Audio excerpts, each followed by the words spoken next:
ke Pak Mulyanto.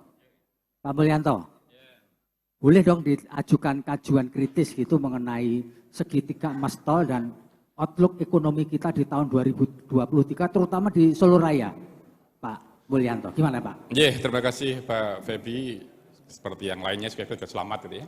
Saya setiap hampir 2 bulanan diminta macam-macam masalah gitu ya. Nah terkait dengan ini saya kira gini, keberadaan jalan tol itu bisa dirasakan masyarakat banyak gitu ya. Itu ketika bisa tadi exit tol tadi itu bisa membawa dampak kepada pergerakan peningkatan UMKM yang dia merupakan produk unggulan. Dikatakan produk unggulan itu ketika dia unik. Kemudian orang merasa ini sangat penting bagi saya gitu ya. Nah sehingga orang khususnya nanti ketika produk-produk unggulan itu dibantu oleh pemerintah untuk digitalisasi. Artinya marketplace itu benar-benar dilengkan ke web-web kabupaten kota gitu ya. Kemudian khususnya nanti pariwisata, sekarang ada pengembangan desa wisata gitu ya. Itu kan unik-unik gitu ya. Nah sehingga di situ nanti ketika UMKM bergerak, ini kan dia membutuhkan tenaga kerja. Nah kemudian ketika semuanya bergerak, ada yang membutuhkan, ada yang memproduksi butuh tenaga kerja, ketika dia laku, dia ada pendapatan rutin yang diterima oleh mereka-mereka yang terlibat.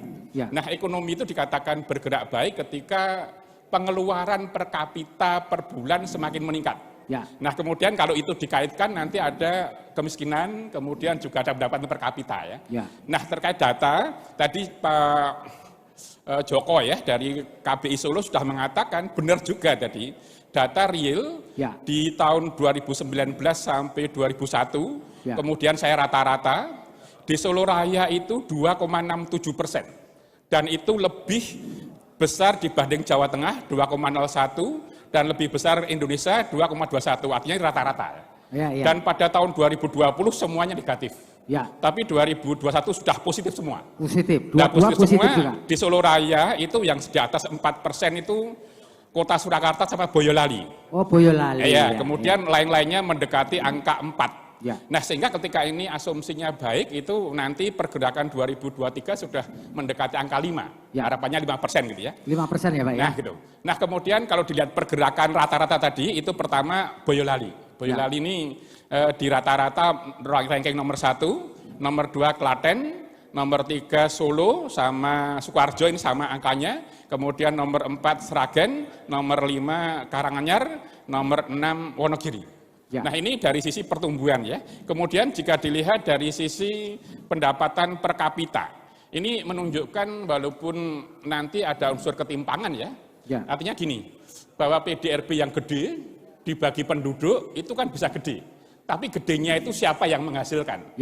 Nah itu bisa menjadi baik ketika banyak perusahaan, industri itu yang padat karya. Nah, jadi ketika nanti banyak orang terlibat di situ akibat adanya keberadaan jalan tol, kemudian dia bisa terus meningkatkan produksinya, menyerap banyak tenaga kerja, pelan-pelan nanti PDRB per kapita yang tinggi, itu juga sekaligus mencerminkan kesejahteraan masyarakatnya. Kemudian juga nanti ketika pendapatan semakin meningkat, maka angka kemiskinan akan semakin turun. Ketika semuanya terlibat, angka pengangguran turun, kemudian seiring itu harapan besar yang paling akhir adalah kualitas manusianya. Diwujudkan dengan nanti indeks pembangunan manusianya. Ketika itu semakin tinggi, berarti kualitas pendidikan, kesehatan, daya beli, semuanya meningkat.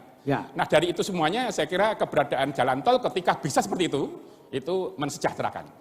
Tapi jika tidak, saya kira menjadi ya bumerang bagi perkembangan ekonomi rakyat khususnya UMKM. Saya kira itu pengaturan. Oke, baik, terima kasih. Jangan lupa like, subscribe, dan share ya.